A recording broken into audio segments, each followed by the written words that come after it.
You are born in the middle of a rotting log, squeezed between a dozen squirming, pink jelly bean-sized siblings.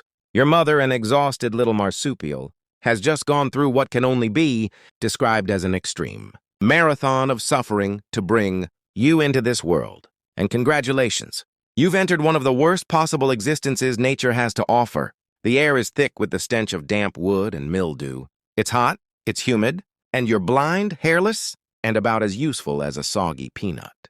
You and your siblings immediately begin an all-out war for survival, despite your collective weakness. Why? Because your mother has only 10 teats and there are 13 of you. Someone isn't making it past this round. So within minutes of your grand arrival, you are already locked in a vicious, slow-motion death match against your own family. If you manage to latch onto a teat, congratulations. You've secured a temporary lease on life. If not, you are now an unwanted extra, doomed to shrivel up and die in the corner while your more fortunate siblings suckle away. Your mother, completely indifferent to your fate, will just leave your tiny corpse behind like it's yesterday's garbage. Efficiency is key in the Swamp Antechinus household.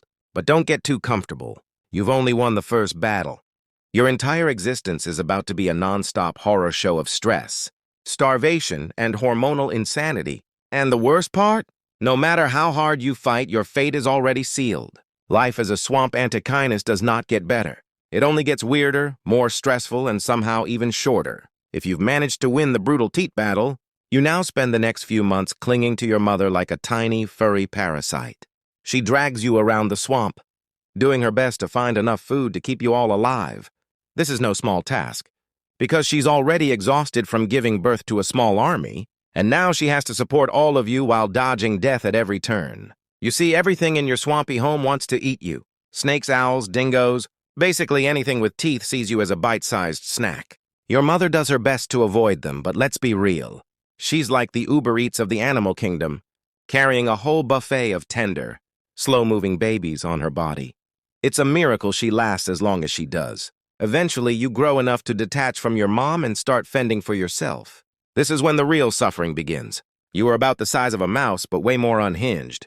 Your metabolism is cranked up to the max, meaning you have to eat constantly just to stay alive. Insects, spiders, whatever you can catch, it all goes down the hatch. If you take a break for even a few hours, you start to feel like you're running on fumes. Your whole life is a desperate, never-ending sprint to avoid starvation.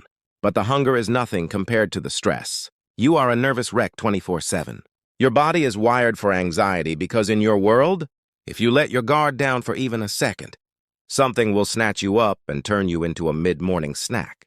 Your heart races at over 200 beats per minute. Your stress hormones are through the roof, and you basically live in a constant state of panic. Sleep? Barely. Rest? Never heard of it. You are an overcaffeinated insomniac with trust issues, and nature has made it very clear that this is the only way to survive. And then, just when you think things can't get any worse, puberty hits, and this is where the real nightmare begins. You've spent your whole life suffering, but nothing prepares you for what's coming next. Because as soon as you hit sexual maturity, your body kicks into self-destruct mode. The moment puberty hits, your already terrible life somehow nosedives into pure chaos. Your body floods with testosterone, and suddenly the only thing you can think about is mating. Food? Forget it. Sleep? Who needs it? Safety? Irrelevant.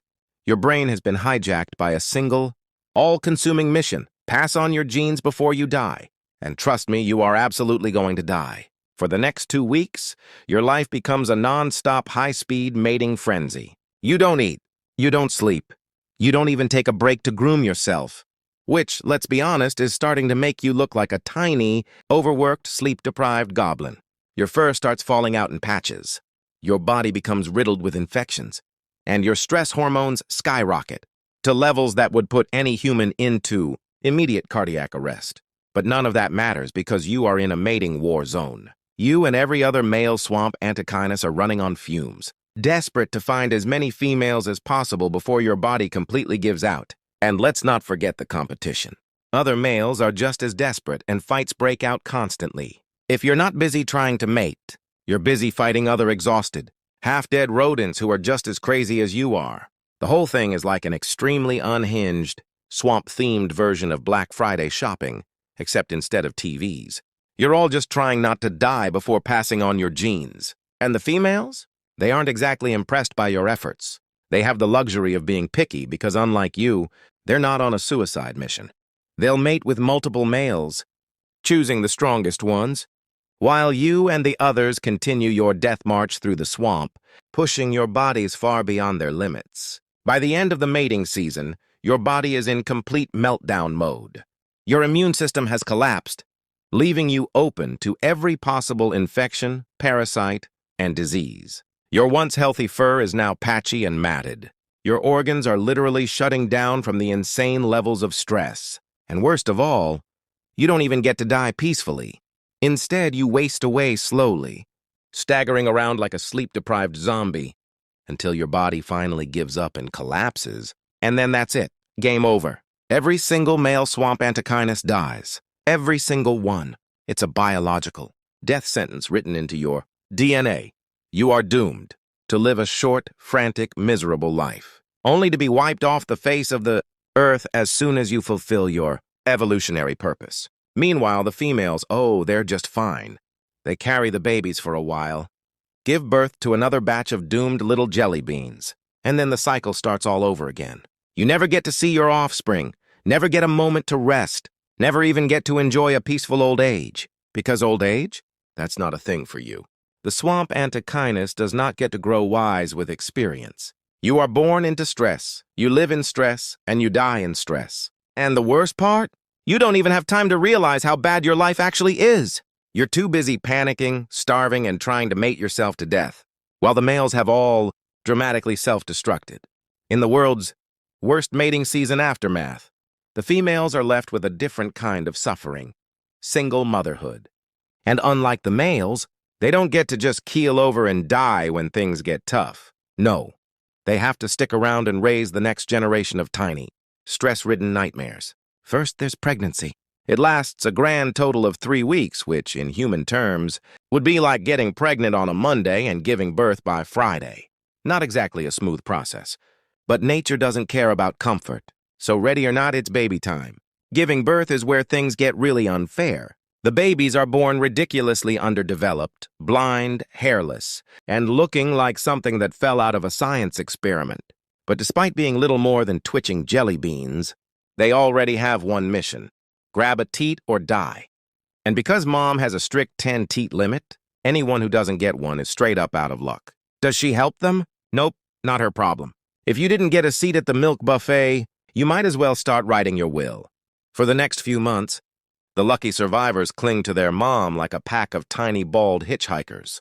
She drags them around everywhere, trying to hunt, escape predators, and not completely lose her mind while hauling an entire litter on her body. By the time they finally let go, she's a wreck. She's exhausted, starving, and running purely on survival instincts. But her job isn't done yet. She still has to teach them how to survive before she finally keels over. And then, just as she reaches the peak of her suffering, she dies. Yep, after all that effort, all that struggle, she meets the exact same fate as the males. Worn out, sick, and ready to drop.